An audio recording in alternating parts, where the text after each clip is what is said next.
चलो तो स्टार्ट किया जाए ना। तो अभी तक हम लोग क्या क्या पढ़ लिए इस चैप्टर में, एक बार रिकॉल करते हैं। सबसे पहले एक चार्ज लिए थे, क्यू चार्ज, उसको वेलोसिटी v दिए थे और मैग्नेटिक फील्ड v में रखे थे, तो उस पर फोर्स लगा था q v क्रॉस v।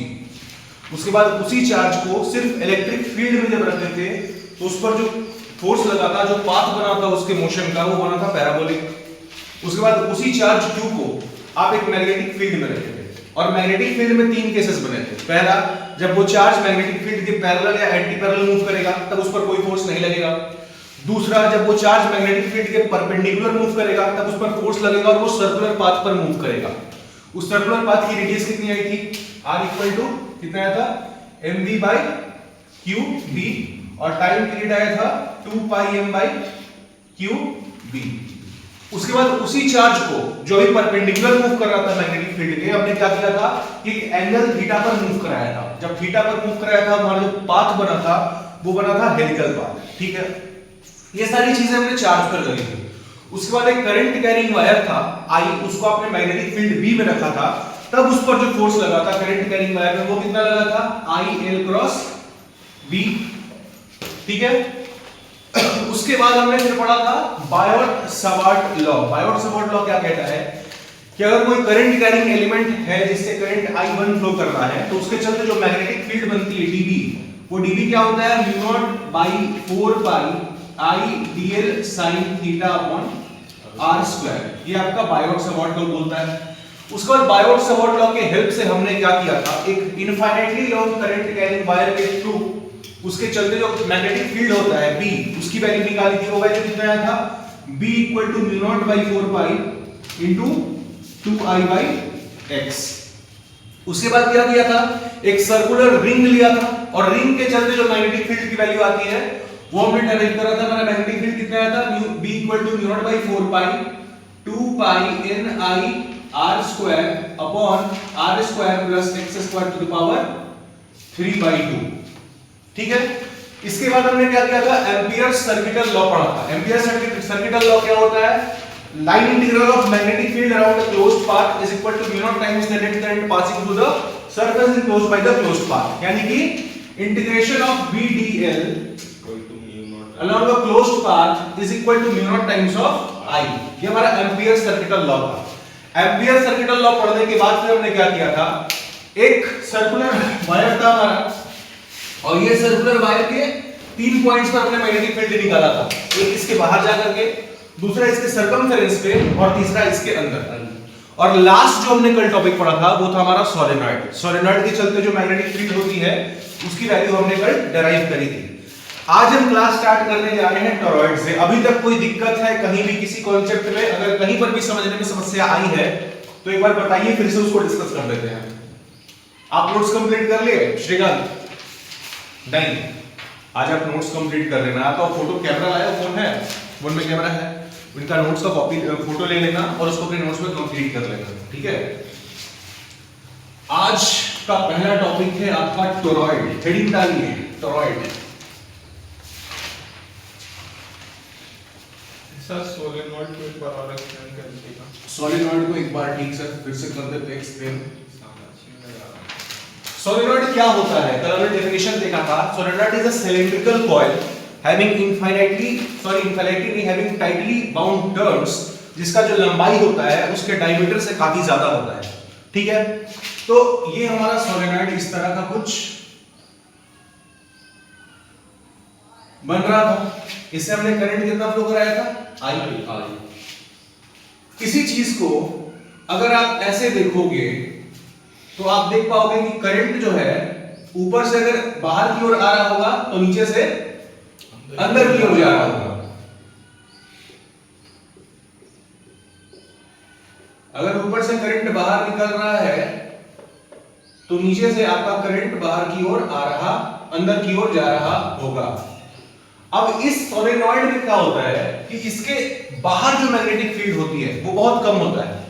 ठीक है, लेकिन मेन जो इसका मैग्नेटिक फील्ड हम लोग फाइंड आउट करते हैं वो इसके कोर में फाइंड आउट करते हैं। ये हमारा कोर है, इससे आपका मैग्नेटिक फील्ड लाइंस इस तरह से कुछ बन रही होती हैं। एक आपका नॉर्थ पोल हो जाता है, दूसरा आपका साउथ पोल हो जाता है, डिपेंडिंग ऑन करंट का डायरेक्शन क्या है। ठीक है, तो यहां पर इसके कोर के किसी एक पॉइंट पर हमें मैग्नेटिक फील्ड की वैल्यू अगर निकालनी हो तो हम कैसे निकालेंगे? तो ये हमने कैसे निकाला था? एम्पियर्स सर्किटल लॉ का यूज करके निकाला था। जिस पॉइंट पर आपको मैग्नेटिक फील्ड B की वैल्यू निकालनी है उस पॉइंट पर जाइए, पॉइंट P, मान लीजिए पॉइंट P है, और यहां पर एक आप एम्पीरियल लूप ड्रॉ करो। इस तरह से आप एक एम्पीरियल लूप ड्रॉ कीजिए। मान लीजिए आपका A, B, C और D, ठीक है। Let number of turns per unit length, अगर number of turns per unit length आप स्मॉल n मान लेते हो, और current flowing through each turn, अगर current flowing through each turn आपका कितना है? I। अब बताइए कि यहां पर मैग्नेटिक फील्ड क्या होगी? तो हमने क्या किया था? एम्पियर सर्किटल लॉ लगाया था। Integration of B dl equal to mu naught times of I होता है, ठीक है। अब यहां पर लगाते हैं तो यहां पर हमारा जो पाथ बन रहा है A B C D, जो लूप हमने बनाया है, इसके चार पार्ट्स थे, A to B, B to C, C to D और D to A। तो अगर हम क्लोज्ड इंटीग्रल करेंगे तो पहले A से B पे जाएंगे, फिर B से C पे जाएंगे, फिर C से D पे आएंगे और D से फिर A पे जाएंगे, ठीक है। तो वही चीज करते हैं, B D L, पहले आप चले A to B,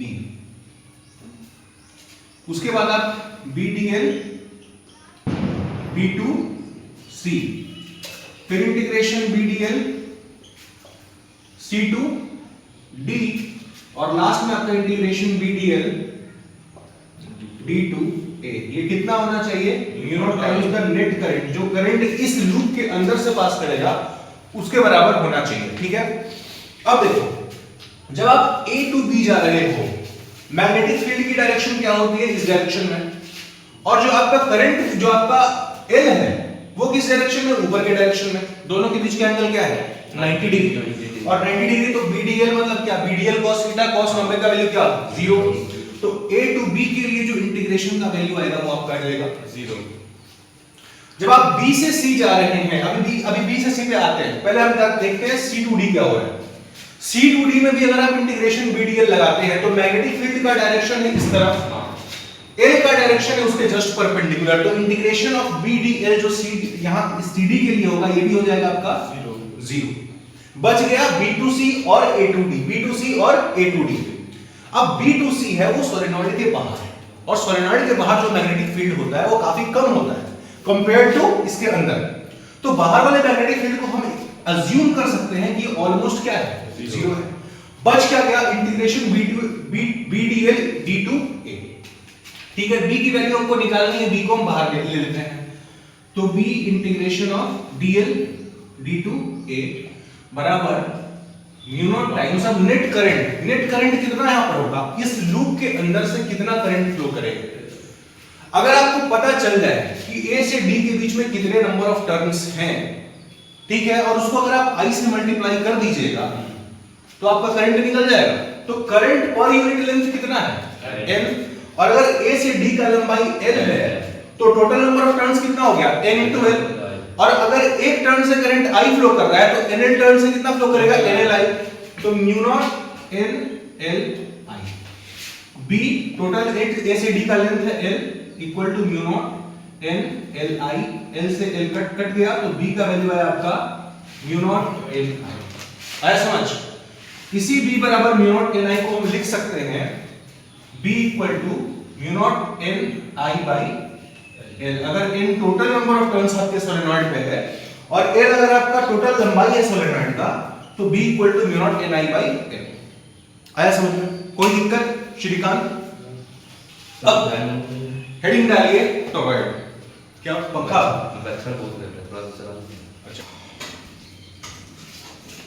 तो देखो टॉरॉइड, सोलेनॉइड तक हम लोग कल तक पढ़ लिए थे। आज का पहला टॉपिक है आपका टॉरॉइड।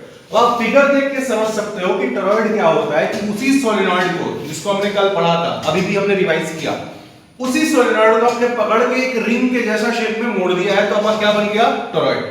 करंट यहां से आ रहा है और इस लूप में फ्लो करते हुए यहां से बाहर निकल जा रहा है। समझ रहे हो? यहां से करंट घुसा और यहां से घूम घाम करके बाहर निकल गया। अब अगर आप इसको टॉरॉइड को बीच से काटते हो तो आपको कुछ ऐसा दिखेगा, ठीक है। अगर इसी टॉरॉइड को आप बीच से कट करते हैं तो आपको कुछ ऐसा सेक्शन देखने को मिलेगा। यहां से क्या है, करंट बाहर की ओर आ रहा है, देखिए करंट गया और यहां से बाहर आ रहा है, यहां से करंट बाहर आ रहा है, तो यहां जितने पॉइंट्स हैं यहां से आपको करंट बाहर आता हुआ दिखेगा, और यहां जितने भी बाहर वाले सर्कमफेरेंस पे जितने भी पॉइंट्स हैं वहां करंट अंदर की ओर जा रहा है, तो यहां पर करंट आपको अंदर की ओर जाता हुआ दिखेगा, ठीक है। फिगर समझ में आ गया। अब इसमें क्वेश्चन क्या पूछता है, आपसे पूछता है कि derive the expression for magnetic field due to a toroid. एक टॉरॉइड के चलते मैग्नेटिक फील्ड का जो एक्सप्रेशन है उसको आप डिराइव कीजिए। कहां पर डिराइव करने को बोलता है, तो ये जो इस टॉरॉइड का कोर है, इस कोर के किसी एक पॉइंट पर आपको दे देगा और बोलेगा कि मैग्नेटिक फील्ड का एक्सप्रेशन डिराइव कीजिए। तो हम क्या करते हैं, मान लेते हैं कि ये हमारा पॉइंट P इस कोर पे लाई कर रहा है और यहां पर मेरे को मैग्नेटिक फील्ड की वैल्यू निकालनी है। लेट अस सपोज कि रेडियस अगर इसका सेंटर यहां पर टॉरॉइड का, तो यहां से इसकी दूरी है स्मॉल r। क्या करेंगे हम, एम्पियर सर्किट लॉ लगाएंगे, यहां पर एक एम्पिरिकल लूप ड्रॉ करेंगे। तो हमने क्या किया, एक एम्पिरिकल लूप इसको घेरते हुए हमने ड्रॉ कर लिया, ठीक है। इस फिगर को समझ गए और इसको मिटा दे, ठीक है।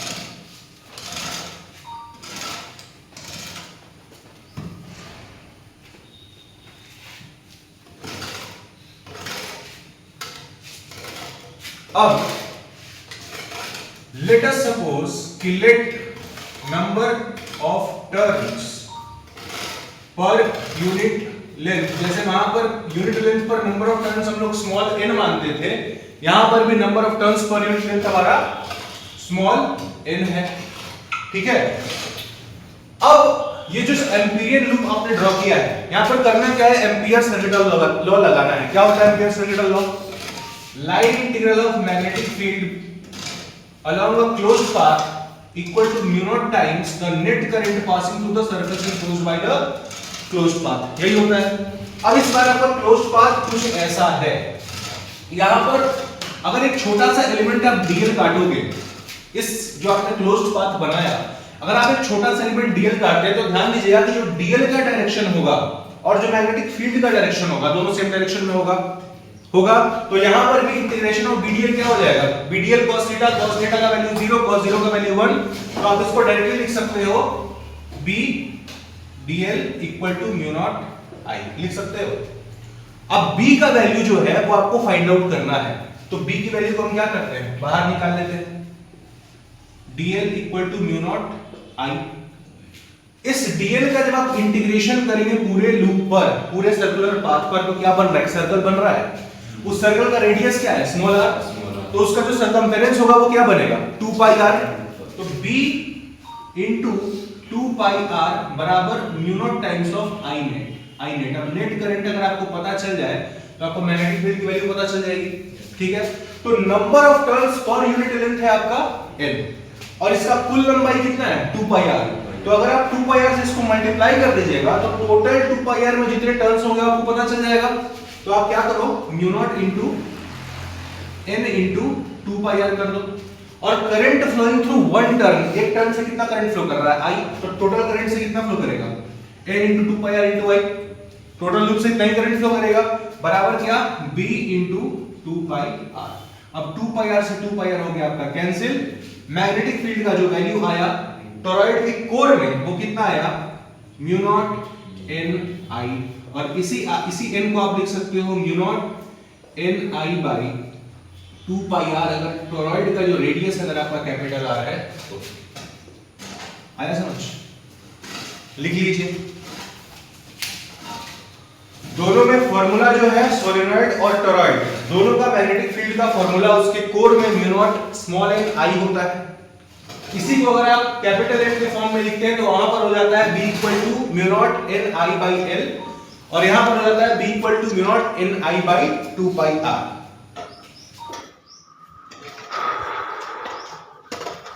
तो देखो टॉरॉइड समझ में आया। इसके बाद क्या है कि अगर दो करंट कैरिंग वायर्स हैं, दो स्ट्रेट करंट कैरिंग वायर्स हैं, इससे करंट फ्लो कर रहा है I1, इससे करंट फ्लो कर रहा है I2, दोनों का लंबाई इनफाइनिट है, अनंत अनंत दूरी तक दोनों जा रहा है, ये हम लोग पढ़े हैं, ठीक है। दोनों पैरेलल भी है एक दूसरे के, और इससे करंट फ्लो कर रहा है I1, इससे करंट फ्लो कर रहा है I2, तो दोनों के बीच में फोर्स ऑफ अट्रैक्शन कितना होता है या फोर्स ऑफ रिपल्शन कितना होता है, जो भी होता है अट्रैक्शन और रिपल्शन अभी हम लोग देखेंगे, वो फोर्स कितना होता है। मतलब कि अगर आपके पास एक इन्फाइनेटली लॉन्ग वायर है, स्ट्रेट वायर है, आपने दोनों को पैरेलल रखा है, तो अभी हम लोग देखेंगे कि ये दो वायर्स एक दूसरे को अट्रैक्ट करते हैं, कैसे करते हैं और कितने फोर्स से करते हैं, वो अभी हम लोग डिराइव करने जा रहे हैं। तो सबसे पहले समझते हैं कि अट्रैक्ट क्यों करेगा, पहले वो देखते हैं। इससे करंट फ्लो कर रहा है I1, तो आप जानते हो जब भी किसी वायर से करंट फ्लो करता है उसके चारों तरफ एक मैग्नेटिक फील्ड बनती है, तो इसके चलते जो मैग्नेटिक फील्ड बनेगा, I1 के चलते जो मैग्नेटिक फील्ड बनेगा यहां पर, उसका डायरेक्शन क्या होगा, अंदर की ओर, अंदर की ओर होगा, अंदर की ओर I1 के चलते, तो यहां पर हम लिख देते हैं मैग्नेटिक फील्ड B1 वाला, ठीक है। I2 से करंट फ्लो कर रहा है सेम डायरेक्शन में, मैग्नेटिक फील्ड इसके चारों तरफ भी होगा, किधर होगा, आपने राइट हैंड थंब रूल लगाया आपने, तो यहां पर जो मैग्नेटिक फील्ड का डायरेक्शन होगा वो होगा बाहर की तरफ, ठीक है। आपने दोनों वायर्स के चलते जो मैग्नेटिक फील्ड होगी उसकी डायरेक्शन आपने डिसाइड कर ली भाई कि इसके चलते यहां पर अंदर की ओर होगा और इसके चलते यहां पर बाहर की ओर होगा। अब बताओ, अगर किसी करंट कैरिंग वायर को किसी एक्सटर्नल मैग्नेटिक फील्ड में हम लोग रखते हैं तो उस पर क्या लगता है, फोर्स लगता है। तो यहां पर एक्सटर्नल मैग्नेटिक फील्ड, इसके लिए एक्सटर्नल मैग्नेटिक फील्ड कौन सा है, B1। जो मैग्नेटिक फील्ड ये यहां पर लगाएगा इसके लिए तो एक्सटर्नल मैग्नेटिक फील्ड है, तो यानी कि आपने इसको B1 मैग्नेटिक फील्ड में सेकंड वायर को रखा हुआ है, तो इस पर क्या लगेगा, एक फोर्स लगेगा। क्या होता है फोर्स का फॉर्मूला, IL क्रॉस B। यही होता है जब आप किसी वायर को किसी मैग्नेटिक फील्ड B में रखते हैं तो उस पर जो फोर्स लगता है वो क्या होता है, IL क्रॉस B। अब IL क्रॉस B, L का डायरेक्शन ऊपर, मैग्नेटिक फील्ड का डायरेक्शन अंदर, तो जो फोर्स लगेगा किधर लगेगा, लेफ्ट। L का डायरेक्शन ऊपर, मैग्नेटिक फील्ड अंदर, तो आपने L के डायरेक्शन में अपनी चारों उंगलियों को रखा और मैग्नेटिक फील्ड की तरफ मोड़ दिया, तो मैग्नेटिक फोर्स किधर लगेगा, 2 पर लेफ्ट हैंड साइड में लगेगा, ठीक है। इसके लिए 1 पे L का डायरेक्शन ऊपर और मैग्नेटिक फील्ड बाहर, तो राइट, इस पर फोर्स लगेगा राइट हैंड साइड। मतलब दोनों वायर्स एक दूसरे को अट्रैक्ट करेंगे, समझ रहे हो। अगर दो करंट कैरिंग वायर्स को आपने रखा है, दोनों में करंट का डायरेक्शन सेम है, तो दोनों वायर्स एक दूसरे को अट्रैक्ट करेंगे, ये तो समझ में आ गया। कितने फोर्स से अट्रैक्ट करेंगे, मान लेते हैं कि इन दोनों के बीच का जो गैप है वो है आपका D। अब कौन बताएगा, जब आप किसी स्ट्रेट करंट कैरिंग वायर है आपके पास इनफिनिट लेंथ का, उससे करंट I1 फ्लो कर रहा है, तो उससे D दूरी पर जाने के बाद मैग्नेटिक फील्ड कितनी होती है। आप मुझे ये बताइए कि जो B1 होगा, B1, उस B1 का वैल्यू क्या होगा। हमने डेराइव करा था, क्या होता है, μ0/4π। अगर उसमें θ1 और θ2 हम 90 डिग्री, क्योंकि इंफिनिटी तक जा रहा है मेरा वायर, तो μ0/4π 2I/d। करंट कैरिंग वायर 1 के चलते जो मैग्नेटिक फील्ड यहां पर B1 होगा उसका वैल्यू होगा कितना, μ0/4π 2I/d। आया समझ में। अब आपको यहां का B1 पता है, करंट आपका I2 फ्लो कर रहा है, तो force on wire 2, force on wire 2 कितना हो जाएगा, I2 L2 क्रॉस B1, ठीक है। अब दिक्कत यह है कि जो हमारा वायर है वो इन्फिनिट लेंथ का है, इसका लंबाई फिक्स है ही नहीं, तो हम क्या करते हैं, एक यूनिट लेंथ को कंसिडर कर लेते हैं। अगर यूनिट लेंथ आप मान लेंगे तो L का वैल्यू क्या हो गया यहां पे, 1 सेकेंड, इसको पूरा लिखते हैं, F2 बराबर I2 L2 B1, दोनों के बीच का एंगल तो 90 डिग्री है, ठीक है। अब आपने L2 को आप यूनिट लेंथ अगर आप कंसिडर करेंगे L2 का, तो ये आपका हो गया, क्या हो गया, 1, तो F2 का वैल्यू आ गया आपका B1 इंटू I2। अगर आप B1 आपका कितना है, μ0/4π 2I1/d इंटू I2, यानी कि F2 का जो वैल्यू आया वो आया μ0/4π 2I1/I2/d। मतलब कि इस फोर्स से वायर 1 वायर 2 को अपनी ओर अट्रैक्ट करेगा। सेम इसी फोर्स से वायर 2 वायर 1 को भी अपनी ओर अट्रैक्ट करेगा। आया समझ में? लिख लीजिए, force between two infinitely long straight current carrying wires which are parallel to each other and kept at a distance d is how much? F2 is equal to mu naught by 4 pi 2 I1 I2 by d। और दोनों wires एक दूसरे को क्या करेंगे? Attract. कब? जब दोनों में करंट का डायरेक्शन सेम होगा। ये चैप्टर खत्म होने के बाद, मैग्नेटिज्म खत्म होने के बाद, चैप्टर 1 से लेकर के चैप्टर 4 तक जो भी मैंने पढ़ाया है उसका आप लोग का रिटन टेस्ट होगा बोर्ड एग्जाम के पैटर्न पे। तो अभी ये चैप्टर कंप्लीट होने में टाइम है, कम से कम 1 वीक तो लगेगा, तो कम से कम अभी पढ़ना शुरू कर दीजिए। ज्यादा टफ कुछ नहीं है, जितना पढ़ाए हैं वहीं से क्वेश्चन रहेगा और बोर्ड के पैटर्न पे क्वेश्चन रहेगा। तो अगर अभी तक नहीं पढ़ रहे थे तो पढ़ना शुरू कर दीजिए। कहाँ पे? यहाँ पे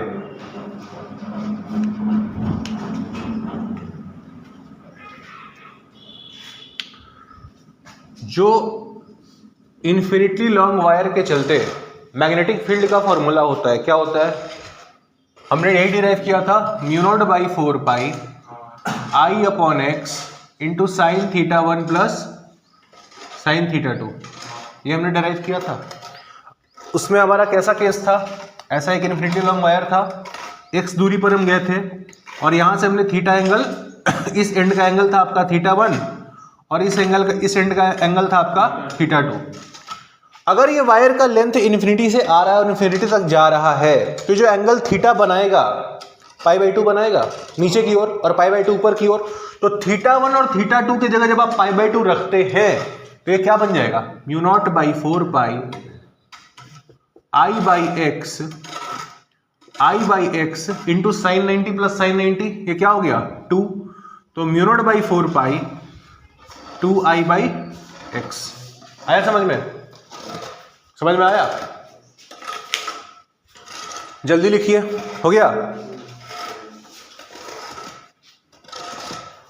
अरे बोर्ड्स के साथ देखो, अगर मेरा ये मानना है कि अगर आप बोर्ड्स की तैयारी अच्छे से कर लेते हो ना, कायदे से, मतलब प्रॉपर तरीके से, आपको पता होना चाहिए कौन सा रिलेशन किस चैप्टर में कितने रिलेशंस हैं, कौन कौन से फॉर्मूले हैं, उसके बाद वो डेरिवेशंस कैसे हुए हैं। अगर आप बोर्ड के लिए बहुत अच्छे से प्रिपेयर कर लेते हो और साथ में प्रीवियस क्वेश्चंस देख लेते हो तो आप मान लो कि आप कंपटीशन के लिए 50% 60% काम आपका ऑलरेडी हो चुका है।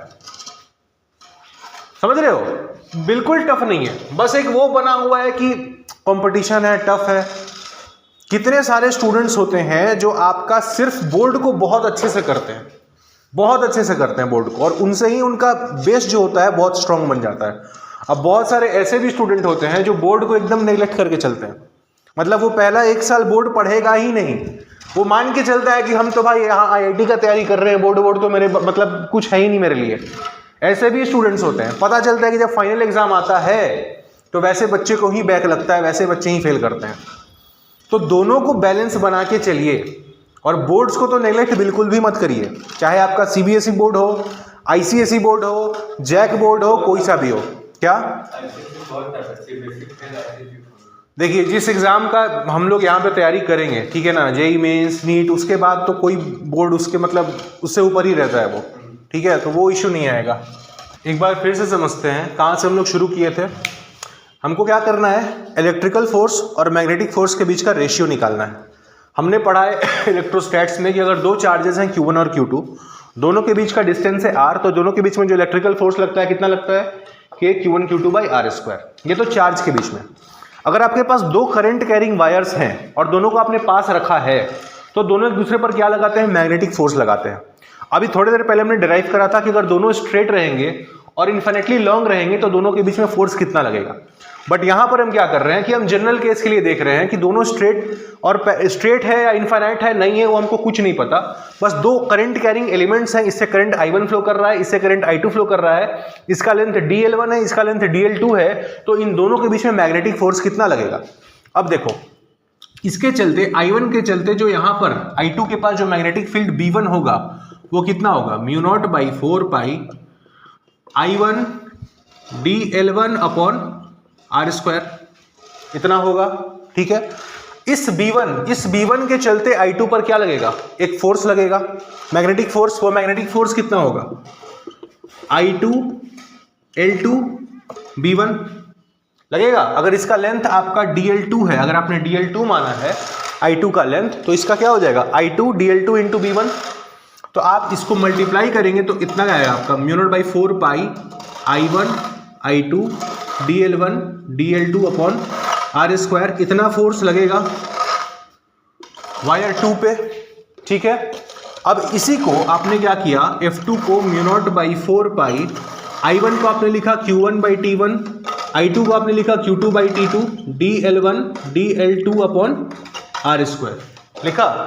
अब देखो μ0/4 पाई Q1 Q2 को आप एक तरफ ले आए और DL1/T1 DL2/T2, ये DL1/T1 को आप लिख सकते हो V1 और V2 लिख सकते हो।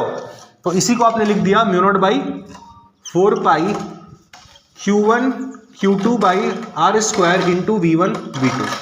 यहां तक कोई दिक्कत नहीं है। अब इससे आगे बढ़ते हैं। ये आपका मैग्नेटिक फोर्स का वैल्यू आ गया, मतलब एक तरफ इलेक्ट्रिकल फोर्स, दूसरी तरफ मैग्नेटिक फोर्स, दोनों चार्ज के टर्म्स में आ चुका है। हम दोनों का रेशियो निकाल सकते हैं, यही तो मेरे को निकालना है। तो हम क्या करने जा रहे हैं, FE/FM। अगर आप इसको डिवाइड कीजिएगा तो ये क्या होता है 1/4 pi epsilon naught Q1 Q2/R² into 4 pi R² by μ0 into Q1 Q2 V1 V2, ठीक है। Q1 Q2 कैंसिल हो गया, R² से R² कैंसिल, 4 पाई से 4 पाई कैंसिल। क्या है, क्या ये क्या बना 1/μ0 एप्सिलॉन नॉट V1 V2 बना। अब ये जो होता है 1/μ0 एप्सिलॉन नॉट, इसकी वैल्यू होती है c², जहां c क्या है, स्पीड ऑफ लाइट। कितना होता है स्पीड ऑफ लाइट, 3 × 10⁸ मीटर पर सेकेंड। और नीचे में क्या है आपका V1 V2 drift velocity. Drift velocity की जो वैल्यू होती है वो होती है 10⁻⁻5 मीटर पर सेकेंड के आसपास, ठीक है।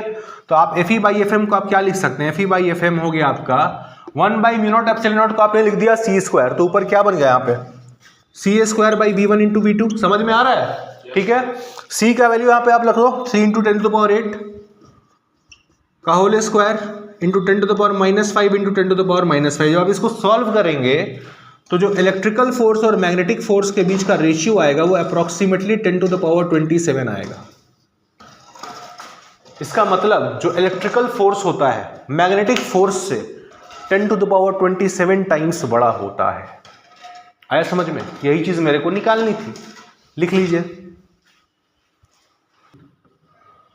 अ मैग्नेटिक फील्ड बहुत इंपॉर्टेंट टॉपिक है एग्जाम के पॉइंट ऑफ व्यू से भी, और इसलिए भी इंपॉर्टेंट है क्योंकि अभी जो हम इसके आगे पढ़ेंगे मूविंग कॉइल गैल्वेनोमीटर, वहां पर इसका यूज होगा, तो अच्छे से समझिएगा। सपोज ये आपके मैग्नेट्स हैं, ये रहा आपका मैग्नेट का नॉर्थ पोल, ये आपका दूसरा मैग्नेट है, ये रहा इसका साउथ पोल। इन दोनों के बीच में, इन दोनों मैग्नेट्स के बीच में आपने एक रेक्टेंगुलर कॉइल को डाल रखा है। ये रेक्टेंगुलर कॉइल कुछ इस तरह का है और इस रेक्टेंगुलर कॉइल से क्या है, करंट फ्लो कर रहा है, करंट आई आ रहा है, यहां से एंटर कर रहा है और इसके हर एक एंड से मूव करते हुए यहां से बाहर चला जा रहा है। ये आपका नॉर्थ पोल, ये आपका साउथ पोल, दो मैग्नेट्स हैं। दो मैग्नेट्स के बीच में आपने एक रेक्टेंगुलर लूप को डाल रखा है। मान लीजिए आपका ए, बी, सी और डी। ए बी की लंबाई मान लेते हैं हमारा एल है और ए डी की कितनी है, बी है। अब क्या होगा, कितना फोर्स लगेगा, फोर्स लगेगा कि नहीं लगेगा, कितना टॉर्क लगेगा, यही सारी चीजें हमको देखनी है। तो देखो यहां पे होगा क्या, पहले देखते हैं ए बी पर, ठीक है। ए बी पर फोर्स आपको पता है, जब आप किसी करंट कैरिंग वायर को किसी भी करंट कैरिंग वायर को जब आप मैग्नेटिक फील्ड में रखते हैं तो उस पर फोर्स का फॉर्मूला क्या होता है? करंट कैरिंग वायर जिसका लेंथ L है, करंट I फ्लो कर रहा है और उसको मैग्नेटिक फील्ड B में आपने रख रखा है, तो उसका जो फोर्स का फॉर्मूला होता है वो क्या होता है? I L क्रॉस B, यही होता है। I L क्रॉस B का मतलब क्या? I L B sine theta. जहां थीटा क्या है? थीटा एंगल बिटवीन L और B, L और B के बीच का एंगल होता है थीटा। तो ये जो AD है, A टू D, पहले इसके लिए देखते हैं कि जो फोर्स होगा वो कितना होगा। ठीक है, फोर्स ऑन AD। तो AD में जो देखो मैग्नेटिक फील्ड का डायरेक्शन पहले आप इसमें ड्रॉ कर लो कि मैग्नेटिक फील्ड का डायरेक्शन है क्या? North pole to south pole. तो ये रहा आपका मैग्नेटिक फील्ड का डायरेक्शन। AD के लिए L का डायरेक्शन है इस तरफ, ठीक है, और B का डायरेक्शन है जस्ट इसके अपोजिट। दोनों के बीच का एंगल कितना? फॉर AD थीटा हो गया कितना आपका? 180 डिग्री। साइन 180 का वैल्यू क्या? 0। तो फोर्स ऑन AD कितना हो गया? 0। मतलब जो रेक्टेंगुलर लूप का AD पोर्शन है इस पर फोर्स नहीं लगेगा। सिमिलरली BC के लिए बात करते हैं, फोर्स ऑन BC के लिए L का डायरेक्शन राइट, मैग्नेटिक फील्ड का डायरेक्शन सेम डायरेक्शन, दोनों के बीच का एंगल कितना? थीटा 0। तो फोर्स ऑन BC भी क्या हो गया? 0। मतलब रेक्टेंगुलर लूप के AD पोर्शन पे और BC पोर्शन पे तो कोई फोर्स लगेगा ही नहीं, दोनों तो पहले ही कैंसिल आउट हो गए, बच गए दो और, A B और C D। अब देखते हैं कि इन पर क्या होगा। अगर आप AB का बात करो, AB, अब हम बात करने जा रहे हैं AB की। L का डायरेक्शन ऊपर की ओर, मैग्नेटिक फील्ड का डायरेक्शन इसके जस्ट परपेंडिकुलर, थीटा का वैल्यू क्या? 90, साइन थीटा बराबर 1, तो फोर्स क्या हो गया? ILB। किस पर? AB पर। ठीक है, डायरेक्शन क्या है? नीचे की ओर। अगर आपका L इधर है और मैग्नेटिक फील्ड राइट डायरेक्शन में है, फोर्स क्या होगा इस पर? नीचे की ओर, इन डाउनवर्ड डायरेक्शन। ठीक है, CD पर बात करते हैं। CD, L का डायरेक्शन नीचे, मतलब L का डायरेक्शन इस ओर, मैग्नेटिक फील्ड का डायरेक्शन इस ओर, फोर्स का जो डायरेक्शन होगा किधर? ऊपर की ओर। ILB ऊपर की ओर। ILB कैसे हुआ समझ में आया? दोनों के बीच का एंगल क्या है यहाँ पे भी? 90 डिग्री, और 90 डिग्री तो फोर्स क्या लगेगा? ILB, और डायरेक्शन क्या होगा फोर्स का? ऊपर की ओर। मतलब ये सब लिखे? ठीक है, इसको लिख लो अगर नहीं लिखे हो तो, पहले यहां तक लिखो, CD तक पहले लिखिए। लिख लिए? अब जरा समझना, फोर्स का डायरेक्शन समझ में आया। AD पर कोई फोर्स नहीं लगेगा, BC पर कोई फोर्स नहीं लगेगा, AB पर जो फोर्स लगेगा ILB लगेगा नीचे की ओर, और CD पर फोर्स लगेगा ILB ऊपर की ओर। अगर आप इस लूप को सपोज करो सामने से देख रहे हो, ये आपका, सपोज करो ये आपका लूप है, ठीक है, ये आपका AD, यहां पे A है, यहां पे D है, ठीक है, दिख रहा है आपको? AD, AB, BC और CD, ठीक है। अगर आप सामने से AD को देखेंगे, इस पर तो कोई फोर्स नहीं लग रहा है, इस पर भी कोई फोर्स नहीं लग रहा है, फोर्स इस पे लग रहा है नीचे की ओर, नीचे की ओर लग रहा है किस पर? इस वाले लेंथ पर। तो आपको कुछ ऐसा दिखेगा, इस पर फोर्स नीचे की ओर दिखेगा, F बराबर ILB दिखेगा। सिमिलरली इस वाले एज पर फोर्स किधर लग रहा है? ऊपर की ओर, तो यहां पर आपको फोर्स ऊपर की ओर दिखेगा, ILB दिखेगा। ठीक है, यहां तक समझ में आया? अब देखिए, अगर यही AD, अगर ये आपका लूप हल्का सा इंक्लाइंड हो, यहां पर क्या है? लूप जो है वो पैरेलल है मैग्नेटिक फील्ड के, यहां पर क्या है? लूप जो है मैग्नेटिक फील्ड के बिल्कुल प्लेन में है, समझ रहे हो? बट अगर यही लूप हल्का सा इंक्लाइंड हो इस तरह से कि इसका नॉर्मल वेक्टर इस तरफ n कैप और मैग्नेटिक फील्ड का डायरेक्शन B इधर, इन दोनों के बीच का एंगल थीटा, ठीक है, फोर्स यहां पे कितना लग रहा होगा? अभी भी ILB, यहां पर कितना लग रहा होगा, ILB। दोनों के बीच में अब देखो फोर्स दोनों के ऊपर बराबर लग रहा है और अपोजिट डायरेक्शन में लग रहा है, तो नेट फोर्स क्या हो गया, 0। तो नेट फोर्स यहां पर आपको मिला 0। बट क्या टॉर्क भी 0 होगा, नहीं, टॉर्क तो लगेगा क्योंकि दोनों फोर्स के बीच में एक डिस्टेंस है। अब परपेंडिकुलर डिस्टेंस कितना, वही मेरे को निकालना है। ये कुल लंबाई कितनी थी, B, कुल लंबाई B थी A से लेके D तक। ये एंगल थीटा, तो ये एंगल कितना, 90 माइनस थीटा। ये एंगल 90, ये 90 माइनस थीटा, तो ये एंगल कितना, थीटा। समझ में आया, ये थीटा, ये 90 माइनस थीटा, ये 90, तो ये एंगल आपका थीटा, ठीक है। अब अगर ये B है तो ये कितना हो गया, B cos थीटा, और ये कितना हो गया, B sin थीटा। अब दो फोर्सेस लग रहे हैं ILB और दोनों के बीच का डिस्टेंस है आपको B sin थीटा, तो टॉर्क कितना लगेगा, ILB into B sin theta लगेगा। अब इस L और B को साथ में लिख दो, ठीक है। ये L और B है क्या, L इंटू B क्या होता है, एरिया ऑफ अ रेक्टेंगल। ये जो रेक्टेंगुलर लूप आपने लिया था इसका एरिया है, तो LB को हम क्या लिख सकते हैं, IAB sin थीटा लिख सकते हैं क्या। और अगर इसको वेक्टर फॉर्म में हम लिखेंगे तो टॉर्क क्या हो गया, IA क्रॉस B। आया समझ, लिख लीजिए। एक लाइन और है, एक लाइन और समझ लो। अगर ये टॉर्क आया IA क्रॉस B, ये तब है जब आपका लूप में सिर्फ एक लूप है, मतलब रेक्टेंगुलर लूप में सिर्फ एक आपका टर्न है। अगर ऐसा मान लीजिए इसमें n टर्न्स होगा, तो आप इसको n से मल्टीप्लाई कर देंगे टोटल टॉर्क निकालने के लिए, तो टॉर्क आपका कितना हो गया, NIA क्रॉस B, माने कि NIAB साइन थीटा। लिख लीजिए।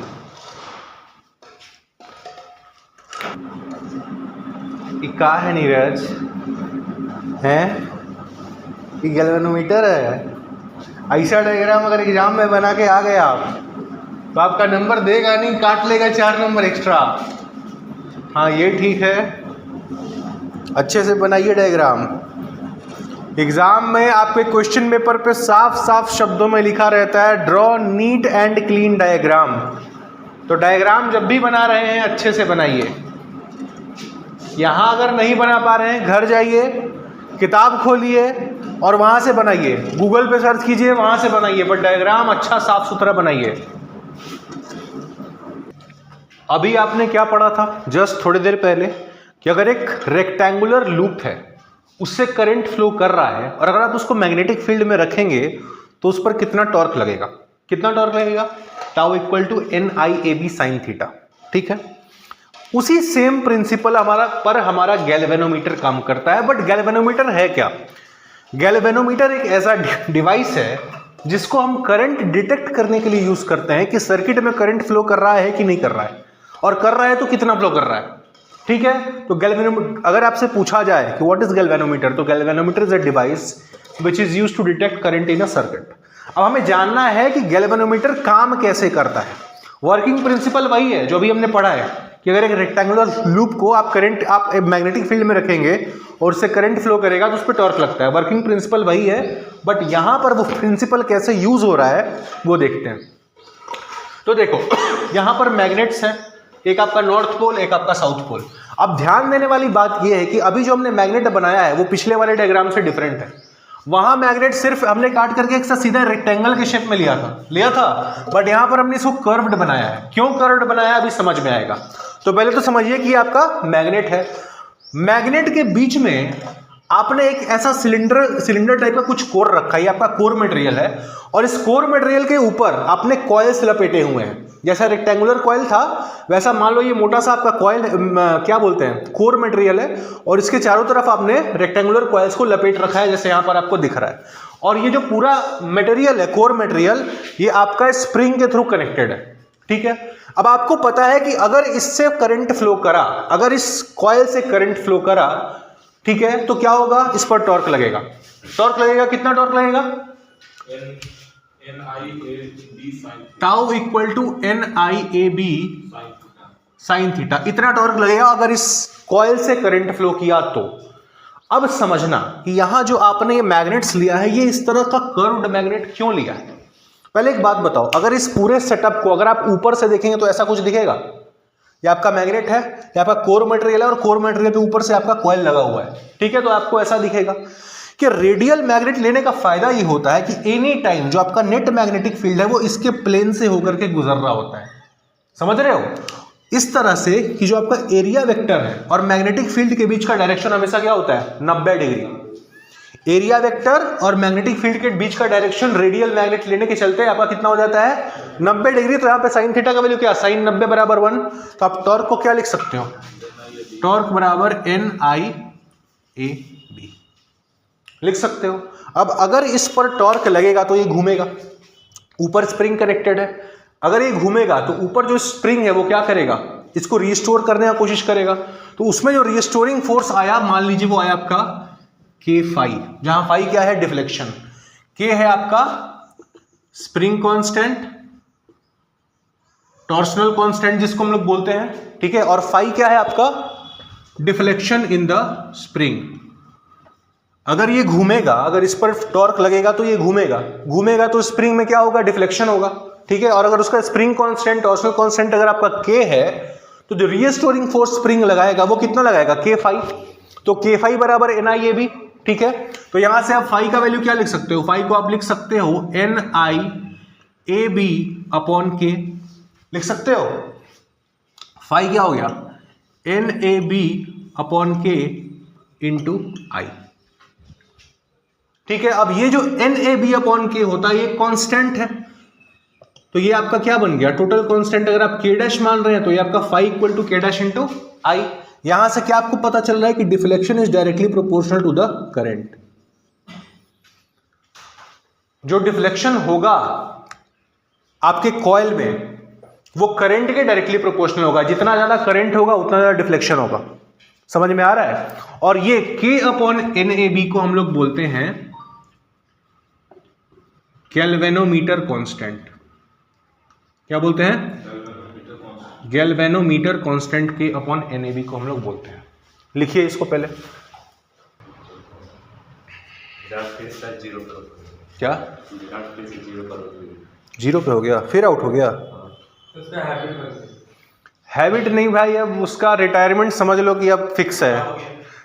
देखो 3 ODI उसको मिला था खेलने को, 3 में से 2 पे 0 पे आउट हो गया। अब तीसरा बच रहा है, देख लो अगर उस पे भी ऐसा 5, 10, 20, 25 पे आउट हुआ, मतलब लास्ट ODI में उसको सेंचुरी बनाना ही है अगर टिकना है तो। अगर लास्ट ODI में उसका सेंचुरी नहीं बना तो आप समझ लीजिए कि विराट कोहली इस बार रिटायर कर रहा है पक्का। और रोहित शर्मा कितना बनाया? खेल रहा है भाई। अच्छा, अगर रोहित भाई खेल गए आज, या तो आज खेल गए या तो अगले मैच में खेल गए तो बच जाएंगे। अगर नहीं खेले तो इन दोनों का रिटायरमेंट पक्का है। एक पोस्ट देखे थे इंस्टा पे, उसमें पोस्ट डाला था गौतम गंभीर वेट कर रहा है कि भाई बस 2 मैच और ऐसे ही खेल लो, उसके बाद खुद इंस्टाग्राम पे रिटायरमेंट पोस्ट आप लोग डालोगे। भाई रन बनाएगा तभी ना, नहीं तो गंभीर जो है ना उसको टीम में रखने का प्लान में है ही नहीं वो। सोचो टेस्ट में आराम से निकाल दिया। हाँ, दोनों को नहीं, दोनों अगर ऐसा खेलेगा, दोनों अगर दोनों का फॉर्म खराब रहा तो साथ में बाहर यार। लेकिन देखो कोहली को देख करके बुरा लगता है भाई। मतलब कोहली ऐसा बैट्समैन था ना जो हर 4 मैच में 1 सेंचुरी बनाता था ODI में, हर 4 में 1 सेंचुरी। इतना जबरदस्त बैट्समैन। आज भी भाई फील्ड पे उतरता है ना कोहली तो उसका एक खौफ है, एक ऑरा लेके उतरता है आज भी। और हम खुद भी नहीं चाहते हैं कि कोहली अभी, अगर हम तो चाहते हैं अगला 4-5 साल तक खेले वो। लेकिन जो गंभीर भाई साहब बैठे हैं ना, वो एकदम टीम को लेकर के वो चलने वाला आदमी है कि भाई परफॉर्मेंस है तो टीम में रहिएगा, और परफॉर्मेंस नहीं है तो आप कितने भी बड़े नाम हो आपको बाहर हम निकालेंगे ही निकालेंगे। अच्छा भी है, कंट्री फर्स्ट होना चाहिए भाई। तेंदुलकर भी जितना साल तक खेला, परफॉर्म किया तब ना खेला। हाँ, इसी साल तो 25 में ही तो जीता। यार 2025 में कोहली के लिए बहुत चीज हुआ। 2025 में तुम्हारा आईपीएल जीता, लेकिन टेस्ट से रिटायर भी कर गया। अब ओडीआई से अगर इस तरह का परफॉर्मेंस देगा तो हो सकता है इस साल ओडीआई से भी रिटायर, T20 से रिटायर कर ही चुका है, तो हो सकता है ओडीआई से भी रिटायर कर जाए। इसको क्या इससे क्या समझ में आता है? कोहली का जो केस है इससे समझ में ही आता है कि समय सबसे बलवान है, और समय बदलते देर नहीं लगता है। लेकिन कोहली ज्यादा होगा तो वो कौन? रोहित शर्मा। धोनी तो रिटायर किए कितना साल हो गया भाई, आईपीएल भले खेल रहा है, वो रिटायर हो तो बहुत टाइम हो गया उसको। हो गया, लिख लिए। Sensitivity of a galvanometer. Sensitivity of a galvanometer. A galvanometer is said to be sensitive. A galvanometer is said to be sensitive. बात नहीं। A galvanometer is said to be sensitive if it shows a large deflection even when a small current flows through the circuit।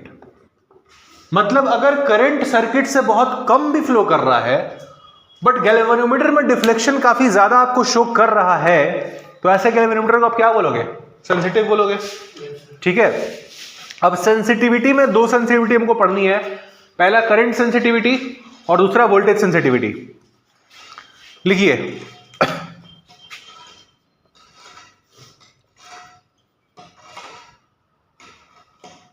Current sensitivity,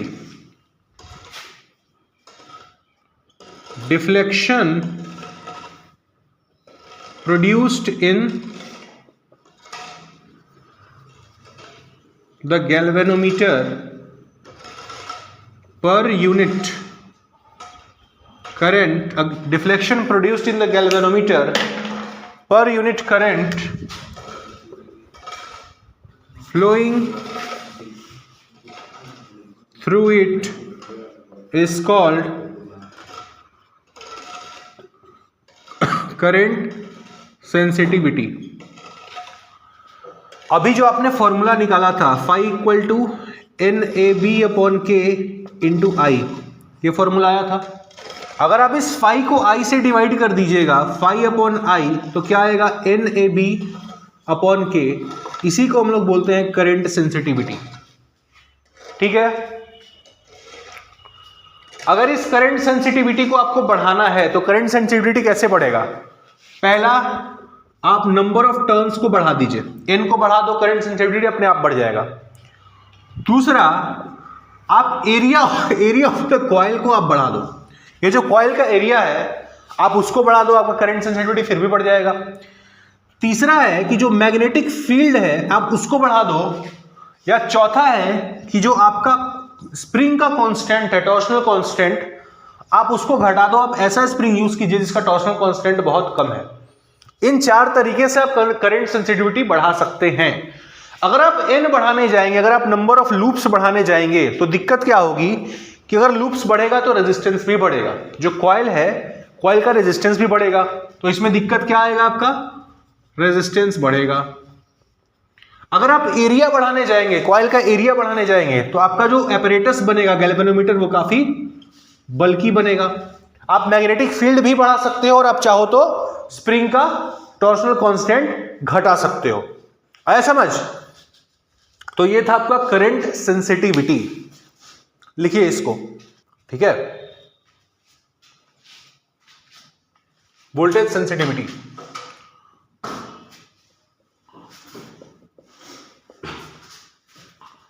deflection produced in the galvanometer per unit voltage applied across it is called voltage sensitivity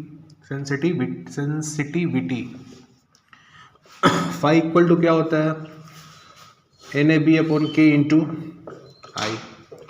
phi by I equal to होता है आपका NAB upon K।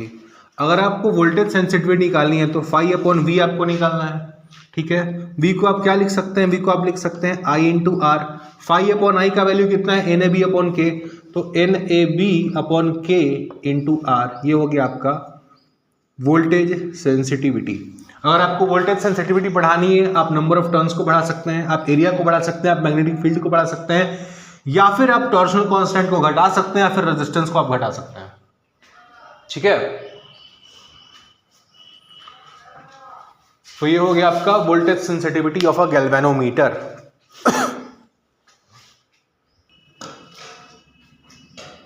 अब देखिए galvanometer का use क्या है। पहला तो ये है कि आप इससे डिटेक्ट कर सकते हैं करंट फ्लो कर रहा है कि नहीं फ्लो कर रहा है, फ्लो कर रहा है तो कितना फ्लो कर रहा है। आप इसी गैल्वेनोमीटर को एक एमीटर भी बना सकते हैं, आप इसी गैल्वेनोमीटर को एक वोल्टमीटर भी बना सकते हैं। कैसे बना सकते हैं ये हम लोग कल के क्लास में देखेंगे।